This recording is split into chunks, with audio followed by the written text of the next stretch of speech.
Hi, Lesley.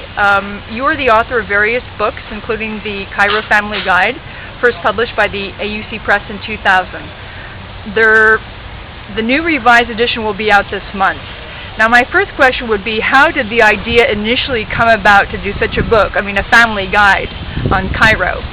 Well, first I want to thank you for this opportunity, because we're celebrating not only our 4th edition, but also our 10th anniversary of Family Guide. So thank you for this interview. It's really very, very lovely of you and important for us. I brought my children here in 1989, and they ranged from the ages of 3 to 13. I wanted them to learn about Cairo and the Middle East, and I didn't quite know how to go about it. So I looked around in bookstores to see if I could find information, and I didn't find any. So I thought, well, why not take the children out to parks and museums on my own on the weekends and see what I could do. Well, 10 years passed, and my eldest, of course, had graduated from university, and I had a lot of information. So I gathered it together and wrote a proposal and took it to Mark Lintz at AUC Press, and he was encouraging and enthusiastic about the idea and introduced me to our first editor, Pauline Wickham.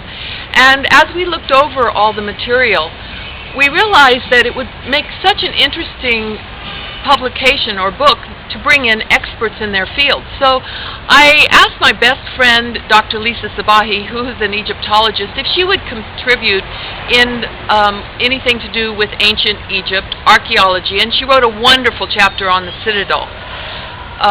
Jamie Spencer has written a terrific chapter on Khan el-Khalili for all ages. Kelly Zog has a section on reading recommendations for children, adolescents, teenagers, adults, for everything to do with Egypt and Cairo. And then we have the Wadi Digla Protectorate, reviewed by geologist Janice Gehring. And at this point, I want to thank all the AUC staff for all their the hands that have been involved in this over the years. Thank you.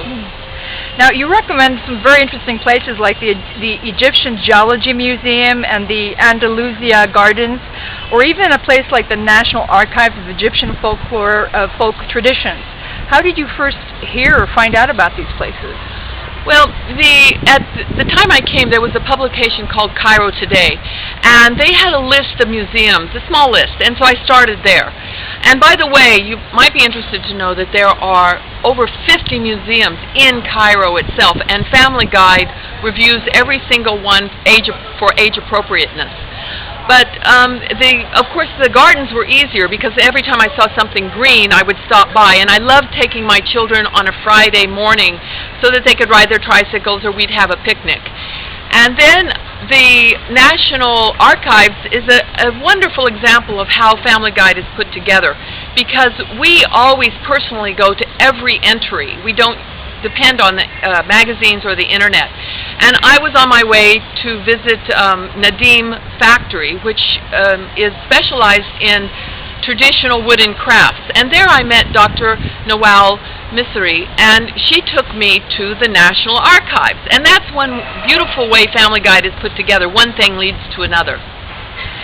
Now, you write in the introduction of the book that the Family Guide is written for Egyptians and residents who have left tourism to tourists, yet still hear the call to explore their city. Would you say that even people who live here hardly know about all these things to see and do that are in the book? Well, natives of any city, it's their life here. Residents live here. And the Family Guide really is for Egyptians and residents, because we're not tourists. And in the Family Guide, we give great information about taking 30 minutes out of your daily life or your errands and just popping into a gallery, into a museum.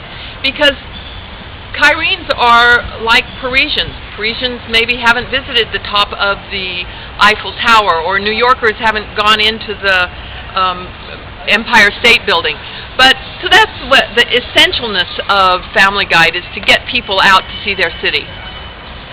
You also say in the book that the Family Guide is a blank slate to Cairo that encourages your signature.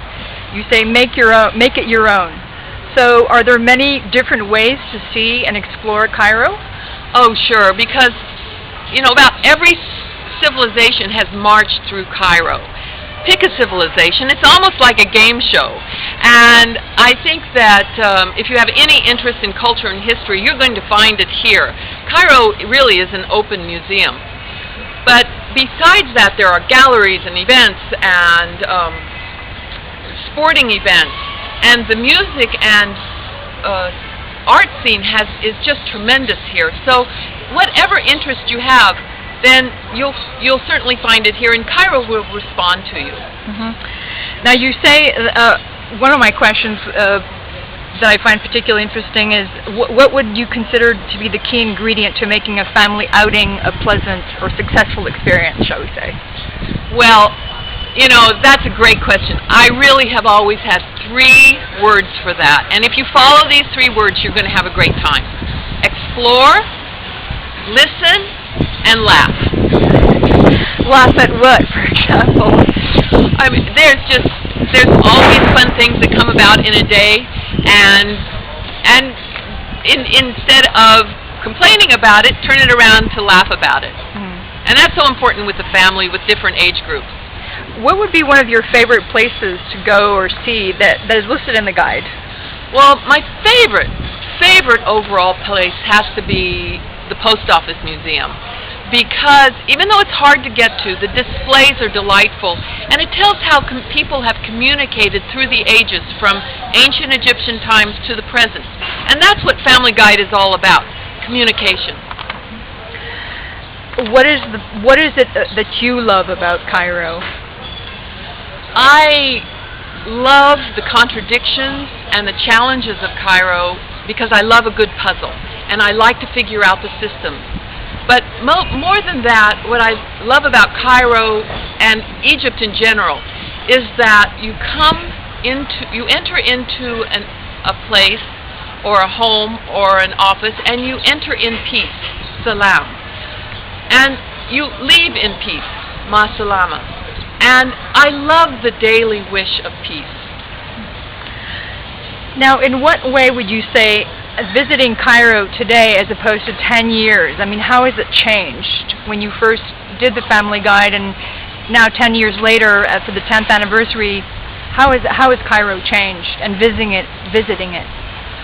Well, beyond the traffic and the parking being difficult and the malls that have just popped up everywhere, what I think is most important that has changed in these 10 years is the music and art scene. It has exploded. It's blossomed.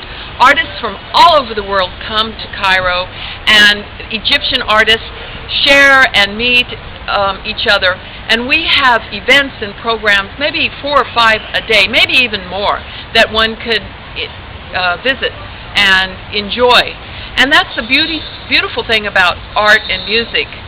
There's no language barrier, and this city is rocking.